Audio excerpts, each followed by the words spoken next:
ఆత్మబంధులందరికీ నా యొక్క ఆత్మ ప్రణామాలు.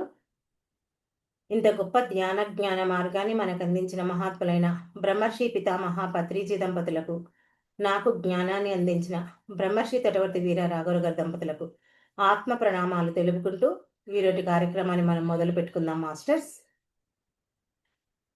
ఈరోజు మనం తెలుసుకునే విషయం ఏంటంటే చింత. యాక్చువల్గా టాపిక్ చింత, చింతన, నిక్షింత. మనం ఈరోజు తెలుసుకునే విషయం చింత అంటే ఆందోళన, ఆలోచన, ఏదైనా చెప్పుకోవచ్చు. చూడండి, మానవుని జీవితం ఎలా ప్రభావితం చేస్తుంది ఈ ఆందోళన అంటే చింత అనేది మానవుని యొక్క జీవితాన్ని ఎలా ప్రభావితం చేస్తుంది, దాని నుండి మనం ఎలా బయటపడాలి? చూడండి, మానవుడి జీవితంలో చాలా సహజంగా కనిపించే భావన చింత. అది చిన్నవాడైనా, పెద్దవాడైనా, ధనవంతుడైనా, పేదవాడైనా ప్రతి ఒక్కరి జీవితంలో ఏదో ఒక సమయంలో ఈ చింత అనేది వస్తుంది తప్పకుండా. అది నువ్వు ఎన్ని ప్రయత్నాలు చేసినా రాకుండా ఉండదు అనే సమస్య లేదు. ఏంటి ఈ చింత అంటే మన భవిష్యత్తు ఎలా ఉంటుంది, రేపు నా పిల్లలు యొక్క జీవితం ఎలా ఉంటుంది, నేను చేసే పనులు, ఉద్యోగము, వ్యాపారము, ఏదైనా సరే అది సఫలమవుతుందా, నా జీవితం బాగుంటుందా, రేపటి నాడు నన్నంతా బాగా చూసుకుంటారా, ఇలా అనేక రకాలైనటువంటి చింతలతో, ఆలోచనలతో మనసులో మనం ప్రతిక్షణం తిరుగుతూనే ఉంటాయి.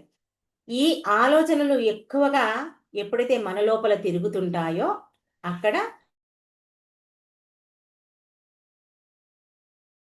వాటి గురించి ఆలోచిస్తే ఏమవుతుంది? అనుక్షణం చింతగా మారుతుంది. చింత అంటే మనం ఏమనుకుంటాం? ఎప్పుడో జరిగిపోయే దాని గురించి ఆలోచిస్తుంటాం. అంటే జరగని విషయాన్ని గురించి మనం ఊహించుకుంటాం. ఊహించి ఏం చేసుకుంటాం? మన మనసును బాధ పెట్టుకుంటాం. చూడండి, మనం గమనిస్తే చింత ఎక్కువగా దేని గురించి వస్తుంది అంటే మనకు ఎక్కువగా భవిష్యత్తు గురించి ఉంటుంది. రేపటి నాడు నా జీవితం ఎలా ఉంటుందో, ఇప్పుడైతే నాకు చాతనవుతుంది, నేను చేసుకుంటున్నాను, రేపటి నాడు నా పిల్లలు నాకు చేసి పెడతారో లేదో, నా శరీరం సహకరిస్తుందో లేదో, నేను వృద్ధాప్యంకి వచ్చిన తర్వాత నాకెవరు దిక్కు అని ఇలా రకరకాలుగా మనం ఆలోచిస్తుంటాం. కానీ భవిష్యత్తు మన చేతిలో ఉంటుందా? మన చేతిలో ఉండదు. మన చేతిలో ఉండేది ఇప్పుడు వర్తమాన క్షణం, ప్రస్తుత క్షణం మాత్రమే మన చేతిలో ఉంటుంది.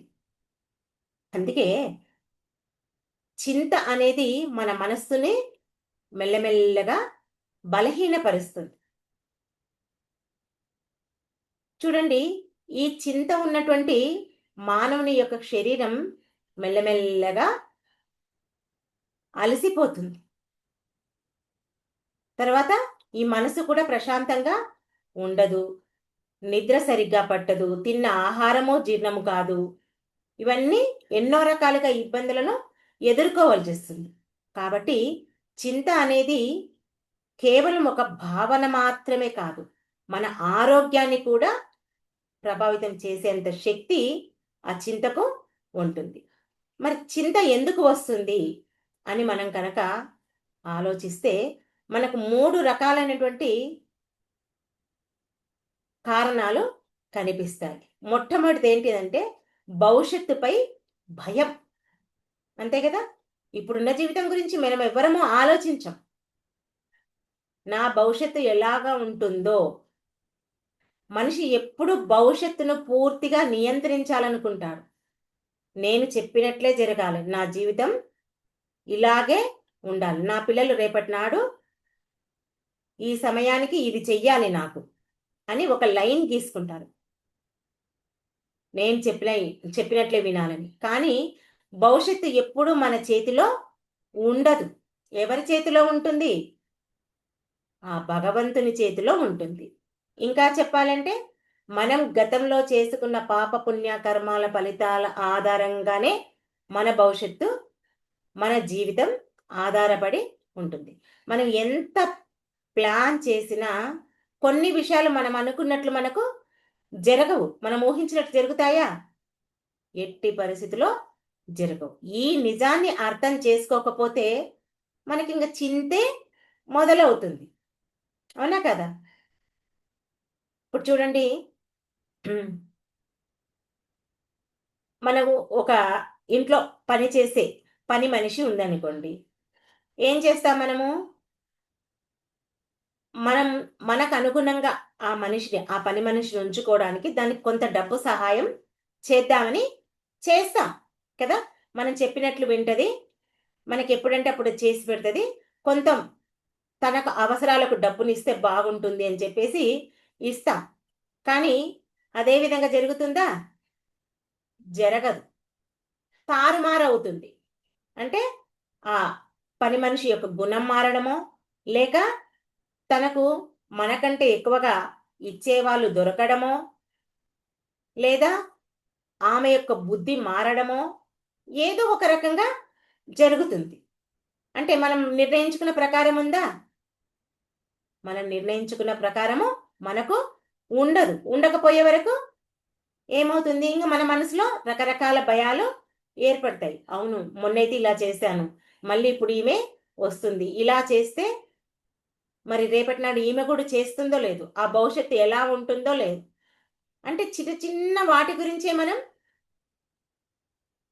ఆలోచించి భయపడుతూ, భవిష్యత్తు గురించి భయపడుతూ మన యొక్క జీవితాన్ని మనం జీవిస్తుంటాం.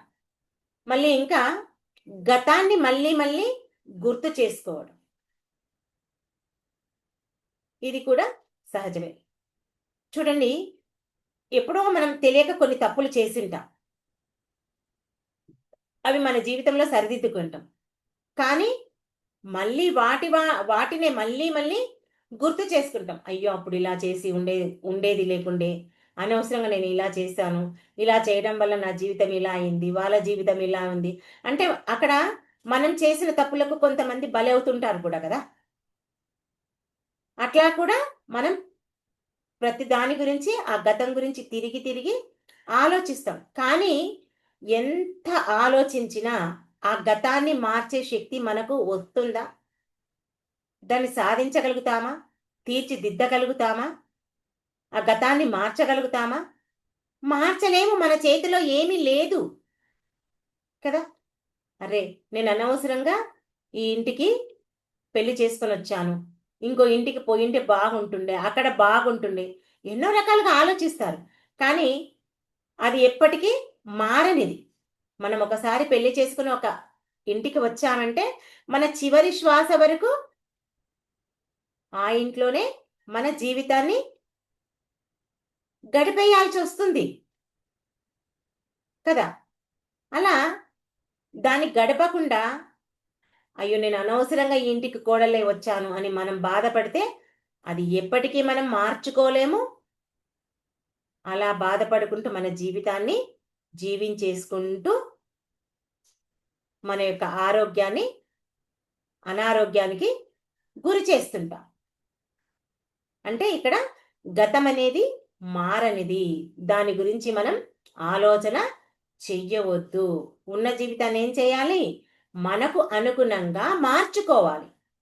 అది సరైన జీవితం అన్నట్లు. మరి ఇంకా చివరిది అధిక ఆశలు. అంటే మనిషికి ఆశలు ఎక్కువగా పెరిగినప్పుడు కూడా మనకు చింత వస్తుంది. ఏంటి? పక్కింటి వాడికి ఆ కారుంది. ఆమెకు ఆ నవరత్నాల హారం ఉంది. డూప్లెక్స్ ఇల్లు ఉంది. ఇలా కోరికలు. అదే కదా ఆశలంటే. వాళ్ళకుంది, నాకు లేదు. ఇక్కడ మనం ఏ పని చేసినా అది మనకు అనుకున్న విధంగా మనకు ఫలితం ఇవ్వాలి. వాళ్ళకుంది, నాకు లేదు. నాకు వాళ్ళకంటే ఎక్కువగా కావాలని మనం కోరుకుంటుంటాం. కానీ ఆ ఫలితం అనేది మనకెప్పుడు మన నియంత్రణలో ఉండదు. మనకు ఎంత ఉందో, ఎంతవరకు మనం అర్హులమో అంతే మనకు ఉంటుంది కదా! పక్కింటోళ్ళకున్నది మనకు కావాలంటే ఎట్టి పరిస్థితిలో మనకు ఉండదు. కాబట్టి మనం ఆశలు కూడా ఎక్కువగా పెట్టుకోవద్దు. ఈ ఆశలు ఎక్కువ పెట్టుకోవడం వల్ల కూడా మన మనస్సు ఎప్పుడు చింతతోనే ఉంటుంది. నిజంగా ఈ చింత వల్ల మనకేం లాభమా? నష్టమా? అంటే మొత్తము నష్టమే. మన జీవితంలో పెద్ద నష్టాన్నే చేస్తుంది ఈ చింత. ఇది ఎట్లా అంటే మన కంటికి కూడా కనిపించదు మనకు నష్టం జరిగేది. మన కండ్లకు కూడా కనిపించదు. లోపలనే మన యొక్క శాంతిని, మన యొక్క మనశ్శాంతిని దోచుకుంటుంది. అది మన కంటికి కనిపించదు. ఆ మనశ్శాంతి పోయేది మనకు కనిపించదు. ఏది ఎంత సుఖంగా ఉన్నా మనం ఆ ఆనందాన్ని ఎప్పుడు మనం అనుభవించలేం. ఎందుకు? ఎప్పుడూ మనసులో ఏదో ఒక రకమైనటువంటి చింత ఉంటుంది.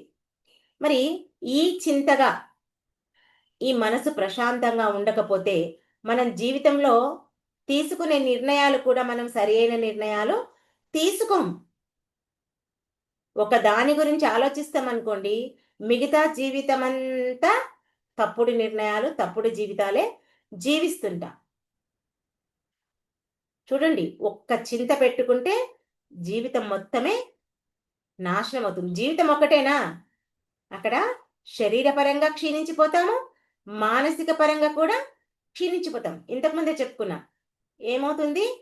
శరీరము క్షీణిస్తుంది, బలహీనపడుతుంది. మానసికంగా కృంగిపోతాము. అనారోగ్యపరంగా అనారోగ్యానికి గురి అవుతాం. నిద్రలేమొస్తుంది, జీర్ణక్రియ దెబ్బతింటుంది, బీపీ, షుగర్లు వస్తాయి. ఇంకా నువ్వు ఇంక ఏమీ అడగాల్సిన అవసరం లేదు. కేవలం నీ మనసులో ఒక కోరికను ఉంచుకొని దాని గురించి పదే పదే చింతిస్తూ ఉంటే నీకెన్ని కావాలంటే అన్ని వచ్చేస్తాయి. మరి ఈ చింత ఎక్కువగా ఉంటే మన యొక్క జీవితానికే నష్టం. అందుకే ఇక్కడ పెద్దలు మనకు ఒక ఉపమానం చెప్పేవారు. చింత చితికి సమానం అని. చింత చితికి సమానం. చితి అంటే శవాన్ని కాల్చే అగ్ని. అది శరీరాన్ని కాలుస్తుంది. అది ఒకటేసారి అయిపోతుంది అది అక్కడ. ఈ చింత ఉంది చూడండి, మానవుడు బ్రతికి ఉన్నప్పుడే క్షణక్షణం కాల్చేస్తుంది. అందుకే ఏం చెప్తున్నాడు? చితి ఒక్కసారే కాలుస్తుంది, చింత అనుక్షణం కాల్చేస్తుంది. అంటే ఈ మనసును బాధతో నింపుతుంది. కాబట్టి ఏం చేయాలి మనం? చింతించకూడదు. మరి ఈ చింతను ఎలా తగ్గించుకోవాలి అంటే, చింత పూర్తిగా పోవడం చాలా కష్టం. కానీ దాన్ని నియంత్రించడం మాత్రం మన చేతిలో ఉంటుంది. ఉందా లేదా మన చేతిలో? తప్పకుండా మానవుడు అనుకుంటే ప్రతిదీ సాధించగలుగుతాడు.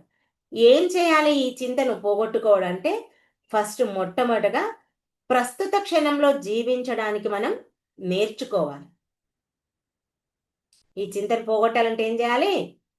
ప్రస్తుత క్షణంలో జీవించడానికి మనం అలవాటు చేసుకోవాలి. మానవుడు ఎక్కువగా గతం గురించి కానీ, భవిష్యత్తు గురించి కానీ ఆలోచిస్తాడు. కాబట్టి చింతతో ఉంటాడు. అలా కాకుండా ప్రస్తుత క్షణంలో మనం జీవించాలి. అంటే ఈరోజు ఏదైనా ఒక పని చేయాలనుకున్నాం, చేసేసేయాలి. దాని గురించి ఆలోచించొద్దు. చూడండి, ఇంకా కొంతమంది ఏం చేస్తారంటే, ఈ చింత ఎలా ఉంటుంది అంటే, ఎట్లా ఆలోచిస్తారంటే, ఉదాహరణకు అంటే మనిషి ఏదో ఒక రకంగా ఆలోచించాలి, చింత చెయ్యాలి. తన ఏమంటారు, కొంతమంది ఉంటారు చూడండి, ప్రతిదానికి ఆలోచిస్తూ ఉంటారు అని. ఇప్పుడు మనకు మనకు మన ఫ్రెండో, లేదా మనకు తెలిసిన వాళ్ళో, లేదా మన పుట్టింటి వాళ్ళో ఎవరికో ఒకరికి మనం ఒక మెసేజ్ చేస్తామనుకోండి, లేదా ఫోన్ చేస్తామనుకోండి. ఆ మెసేజ్‌కి రిప్లై రాకపోయినా ఫోన్ చేసినప్పుడు ఎత్తకపోయినా దాని గురించి చింత. ఎలా? వాళ్ళు ఎందుకు నా ఫోన్ ఎత్తట్లేదు, నా మీద ఏమైనా కోపం వచ్చిందో ఏమో, నేనేమైనా తప్పు చేశానేమో, దేనికైనా బాధ పెట్టానేమో, ఇలా రకరకాలుగా చింత చేస్తూనే ఉంటారు. మనం ఒకసారి ఆలోచించాలి. వాళ్ళు ఫోన్ చూసుకోలేదేమో, ఫోన్ దగ్గర లేదేమో, నెట్ కనెక్షన్ లేదేమో, దానికి ఎందుకు మనం ఆలోచించేది? చూసుకున్నప్పుడు వాళ్ళే ఇస్తారు కదా. అసలు మనం ఏం తప్పు చేశాము వాళ్ళకు మన మీద కోపం ఉండడానికి అని కొంచెం ఇలా ఆలోచిస్తే అక్కడితో ఆ సమస్య తీరిపోతుంది. లేదంటే పదే పదే దాని గురించి ఆలోచించామనుకోండి, మనం చింతతో ప్రతి దాని గురించే బాధపడుకుంటూ మన యొక్క ఆరోగ్యాన్ని దెబ్బతీసుకుంటాం. మరి ఇంకా మనం మానవుని మన జీవితాన్ని మనం నియంత్రించలేం. కానీ కొన్ని విషయాలు మాత్రం మన చేతిలో ఉండవు. ఉండవు కాబట్టి మనం ఏం చేయాలి? మనం చేయాల్సింది చేయాలి. ఆ భగవంతుడిపై నమ్మకం, విశ్వాసం ఉంచాలి. ఎందుకంటే మన చేతిలో ఏమి లేదు కదా. ఇప్పుడు మన జీవితం మనం నిర్ణయించుకొని వచ్చాము అన్న సంగతి తెలియదు. దేవుడు చెప్పినట్లే జరుగుతుందని తెలుసు అందరికీ. కాబట్టి ఇక్కడ ఏం చేయాలి? మనం ఏది చేసినా భగవంతుడిపై భారం వెయ్యాలి. వేస్తే అక్కడ మనం చింత అనేది ఉండదు. నువ్వు చేసే పని చెయ్యి. మనకు భగవద్గీతలో శ్రీకృష్ణ భగవాన్ చెప్తాడు, చేసేది చెయ్యు, దాని ఫలితం మిగతాదంతా భగవంతుని మీద వదిలేసేయి. ఈ భావన నేను చేసేది చేసిన అబ్బా ఫలితం పరమాత్మనికి ఎరుక అని ఎప్పుడైతే ఈ భావంతో మనం ఉంటామో, ఆ భావం మనకు బలంగా ఉందనుకోండి, ఇంకా మనకు అసలు చింతే ఉండదు. ఆ చింత చాలా మటుకు తగ్గుతుంది. కాబట్టి ఈ చింత నుంచి మనం పూర్తిగా బయటపడాలి అంటే ఏం చేయాలి? మనకు పత్రికారు అందించినటువంటి ఈ శ్వాస మీద ధ్యాస ధ్యానాన్ని ప్రతిరోజు చేయాలి. చేయడం వల్ల ఏమవుతుంది? మన మనస్సు మన ఆధీనంలోకి వస్తుంది. మనకు అసలు చింతలే ఉండవు. మన ఆందోళన కూడా క్రమక్రమంగా తగ్గుతుంటాయి. ఎప్పుడైతే మన మనస్సును మన ఆధీనంలోకి తెచ్చుకుంటామో ఆ మనస్సు ప్రశాంతంగా ఉండడానికి అవకాశం ఉంటుంది. ఎప్పుడు మనం భగవంతుని మీద భారం వెయ్యాలని చెప్తున్నాం కదా. ఎప్పుడు మనం కళ్ళు మూసుకున్నప్పుడు ఏం చేస్తాము? ఆ భగవంతునితోనే మనము ఉంటాం. ఇంకా అంతా భగవంతుడే చూసుకుంటాడు కదా. కాబట్టి నీకున్నటువంటి ఆ చింత తగ్గుతుందా అంటే తప్పకుండా తగ్గుతుంది. మన మనసు తేలికగా అవుతుంది. భారంగా ఉన్న మనసు తేలికగా అవుతుంది. అందుకే ప్రతిరోజు మనం శ్వాస మీద ధ్యాస ఉంచి ధ్యానం చేయాలి. చూడండి, మానవుని యొక్క జీవితం అన్నాక ఎన్నో రకాల సమస్యలతో, కష్టాలతో, నష్టాలతో కూడుకొని ఉంటాయి. మరి వాటన్నిటినీ మనం ఏం చేస్తాం? ఒకేసారి ఆ విషయాల గురించి ఆలోచిస్తుంటాం. అట్లా ఆలోచించడం వల్ల ఏమో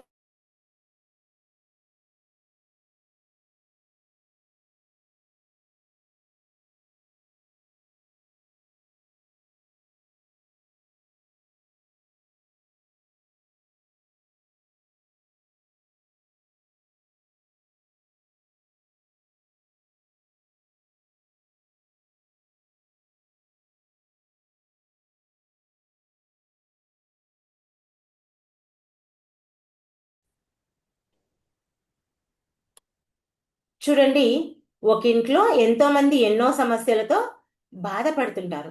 మరి అందరూ ఆ సమస్యలు ఉన్న వాళ్ళంతా ఏం చేస్తారు? అన్ని సమస్యల గురించి ఒకేసారి ఆలోచిస్తుంటారు. అలా ఆలోచించదు. ఫస్ట్ ఒక సమస్యను తీసుకొని దాని గురించి బయటపడటానికి చూడాలి. అప్పుడు దాని నుంచి మనం బయటపడతాం. చూడండి, ఈ చింత ఉన్నటువంటి మనిషి ఎప్పుడు భయంతోనే ఉంటాడు. అలా కాకుండా విశ్వాసంతో ఉండాలి. అంటే నేను చేసుకుంటూ పోతాను, ఆ భగవంతుడే నాకు అన్నిటికీ దారి చూపిస్తాడు అనే ఆ విశ్వాసం ఎప్పుడైతే ఉంటుందో అలాంటి వ్యక్తే ధైర్యంగా జీవిస్తాడు. ఎందుకంటే మన జీవితం అనేది ఒక ప్రయాణం లాంటిది. మన జీవితం ప్రయాణంలా అంటే ఒక ఊరు నుంచి ఇంకొక ఊరికి ఎలా ప్రయాణిస్తుంటామో మన జీవితం కూడా అలా ప్రయాణంలా భావించాలి. మళ్ళీ ఈ ప్రయాణించే మార్గంలో మనకు కొన్నిసార్లు కష్టాలు వస్తాయి, కొన్నిసార్లు సుఖాలు వస్తాయి. ఈ కష్ట సుఖాలు అనేటివి తాత్కాలికం, ఏవి శాశ్వతంగా ఉండవు. అవునా కాదా? శాశ్వతంగా ఉంటాయా? ఒక కష్టం వచ్చినా సుఖం వచ్చినా ఏది శాశ్వతంగా ఉండదు. అందుకే మనకు తటవర్తి రాఘరోస చెప్తారు, ఏది శాశ్వతం కాదు, అది కష్టమైన సుఖమైన అన్నీ గడిచిపోయావే. కాబట్టి ఆ సమయంలో మన మనసు స్థిరంగా ఉండాలి. ఏ పరిస్థితి వచ్చినా మనం ఏమనుకోవాలి, ఇది కూడా గడిచిపోతుంది, శాశ్వతంగా ఉండదు. ఈ భావన మనకు ఎప్పుడైతే ఉంటుందో ఇంకా ఆ సమస్య, ఆ కష్టం అనేది మన మీద ప్రభావం ఎక్కువగా చూపియదు. చూడండి, ఒకసారి ఒక గురువు శిష్యుడు ఉంటాడంట. గురువు దగ్గరికి వెళ్ళి శిష్యుడు ఏమంటాడంట, గురువుగారు, నాకు ఎన్నో సమస్యలు ఉన్నాయి, ఈ సమస్యలతో నేను ఎంతో చింతపడుతున్నాను, మరి నేను ఏం చేయాలి, వీటన్నిటి నుంచి ఎలా బయటపడాలి అని చెప్పేసి అడుగుతాడంట. ఎవరు? శిష్యుడు గురువులు. గురువు ఏం చేస్తాడంట, ఒక గ్లాస్ తీసుకొని నీళ్లు తీసుకొచ్చి ఆ శిష్యుడి చేతికి ఇస్తాడంట. ఇచ్చి ఇవి ఎంత బరువు ఉంటుంది చూడు అని చెప్పిండటంట. అంటే ఒక 200 గ్రాములు ఉండొచ్చు గురువుగారు అని చెప్తాడంట. సరే, అప్పుడు అంటాడంట, స్వామి, ఈ గ్లాసు ఒక్క నిమిషం పట్టుకుంటే సమస్య ఏం లేదు, ఒక గంట సేపు పట్టుకుంటే చేతి గుంజుతుంది, నొప్పి అవుతుంది. అదే ఒక రోజంతా ఈ గ్లాసుని పట్టుకొని కూర్చున్నామనుకోండి, ఆ చేతి పని చేస్తుందా? ఆ చేతు పని చేయదు. అంటే ఇక్కడ సమస్య గ్లాసు బరువు కాదు, దాన్ని ఎంతసేపు నువ్వు పట్టుకొని ఉండాలనుకున్నదే సమస్య. అందుకే ఇక్కడ గుర్తుపెట్టుకోండి. అలాగే జీవితంలో సమస్యలు ఉండడం అనేది సహజం. కానీ వాటిని మనం మన మనసులో ఎక్కువసేపు పట్టుకొని ఉంటే అది మనకు చింతగా మారుతుంది. అంటే ఇక్కడ మీకు అర్థమైందా? ఒక సమస్య ఉందనుకొని దాన్ని పట్టుకొని అదే పనిగా దాని గురించి ఆలోచించొద్దు అని చెప్తున్నాను. ఎందుకంటే ఆ సమస్య నువ్వు ఆలోచించినా ఆలోచించకపోయినా అది శాశ్వతంగా ఉండదు, అది తీరిపోతుంది, దాని నుంచి నువ్వు బయటపడతావు. ఎందుకంటే భగవంతుడు మనల్ని పుట్టించాడు ఈ భూమి మీద. ఈ భూమి మీద పుట్టించాడు అంటే మనకు అన్ని రకాల సదుపాయాల్ని ఉంచిండు. దాన్ని ఏ రకంగా జీవించాలి, ఎలా వినియోగించుకోవాలనేది మన చేతుల్లో ఉంది. అవునా కాదా? ప్రపంచంలో భగవంతుడు అందరికీ ఒకే రకమైనటువంటి సృష్టి ఇచ్చాడు, ఒకే రకమైనటువంటి సంపదలు ఇచ్చాడు. దాన్ని ఎవరు ఎలా వినియోగించుకుంటున్నారో వాళ్ళ జీవితం బాగుంటుంది. కాబట్టి మన జీవితంలో వచ్చినటువంటి సమస్యను ఆ గ్లాస్ ఒక రోజు మొత్తము పట్టుకుంటే ఎలా ఉంటుంది, మన సమస్యలు పట్టుకుంటే మనం కూడా అలాగే ఉంటాం. కాబట్టి చూసి చూడనట్లు వదిలేయాలి. అంటే ఒక సమస్యను తీసుకొని దాని నుంచి బయటపడటానికి చూడాలి అంతే తప్ప అన్నిటినీ ముందల పోసుకొని దీని నుంచి ఎలా బయటపడతాను అంటే నీవెప్పటికీ బయటపడలేవు. కాబట్టి ఈ మనిషి జీవితంలో చింత పూర్తిగా లేకపోవడం అనేది అసాధ్యం. నువ్వు ఒకటి పోతే ఇంకొకటి చింత వస్తుంది. ఎందుకంటే మానవుడు కోరికల పుట్ట. మానవుడంటేనే ఏదో ఒక కోరిక కోరుతుంటాడు. కానీ చింత మన జీవితాన్ని నించ అది నియంత్రించొద్దు, మనమే దాన్ని నియంత్రించాలి. అంటే మనం ఆలోచిస్తేనే మన మనసులోకి అది రావాలి. ఎప్పుడూ అది ఆలోచిస్తూ మన మనసును అక్కడ లాగొద్దు. అందుకే మనం ఏం చేయాలి, ఇప్పుడున్న జీవితం నాకు బాగుందా లేదా, ఇప్పుడున్న జీవితం బాగుంది, మరి దీనిపైన నీవు నీ యొక్క దృష్టిని పెట్టు. ఆ భగవంతుని ఈ క్షణాన్ని నీకు ప్రసాదించినందుకు నీవు విశ్వాసాన్ని పెంచు. ఆ విశ్వాసం నీకు ఉండాలంటే అనునిత్యం ధ్యానం చెయ్యి. సమస్యలను ధైర్యంగా ఎదుర్కో. ఇవన్నీ చింతను తగ్గించే మార్గాలండి. నాకు చింత ఉంది, నాకు ఉద్యోగం రాలేదు, నేను ఇల్లు కట్టుకోలేదు, నాకు పెళ్లి కాలేదు, నాకు పిల్లలు కాలేదు, నా కొడుకు మంచిగా చదువుకోవట్లేదు, నా కొడుకు ఎగ్జామ్లో ఫెయిల్ అయ్యిండు, నా కొడుకు పలానా అమ్మాయిని ప్రేమించిండు, నేను చెప్పిన అమ్మాయిని పెళ్లి చేసుకోవట్లేదు. ఒకటా రెండా మానవుడికి రకరకాల చింతలు. ఆ చింతలతో మన యొక్క జీవితాన్ని సతమతం చేసుకోవద్దు. ఇక్కడ మనం ఒకటే ఒక విషయం గుర్తుపెట్టుకోవాల్సింది ఏంటంటే, చింత మన యొక్క సమస్యను పరిష్కరించదండి. ప్రశాంతమైన మనస్సు ఉంటేనే మనకున్నటువంటి చింతకు పరిష్కారం లభిస్తుంది. గుర్తుందా? చింత మన యొక్క సమస్యను పరిష్కరించదు. మన మనసు ఎప్పుడైతే ప్రశాంతంగా ఉంటుందో మనకున్నటువంటి చింతకు పరిష్కారం చూపుతుంది. కాబట్టి మనసులో మనకు విశ్వాసం, ధైర్యం, శాంతి ఉంటే ఇవన్నీ మన యొక్క జీవితం ఎంతో ఆనందంగా, అందంగా మారుతుంది.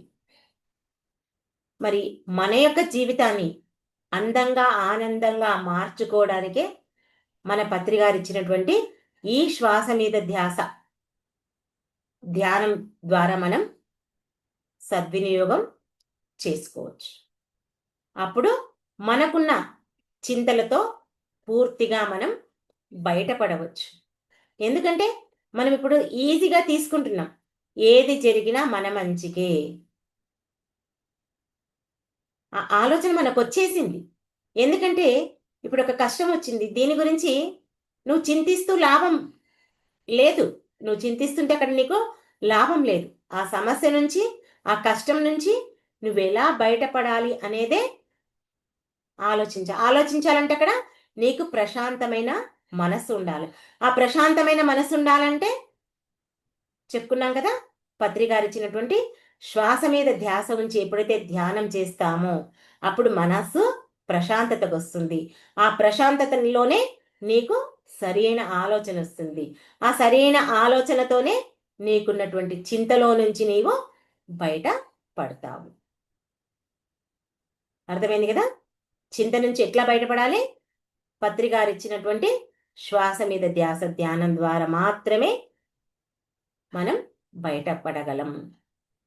రేపు చింతన గురించి తెలుసుకుందాం. ఓకే మాస్టర్స్, ఈ అవకాశం నాకు ఇచ్చినందుకు మీ అందరికీ నా యొక్క కృతజ్ఞతలు. Thank you. అందరం కాసేపు ధ్యానంలో కూర్చుందాం.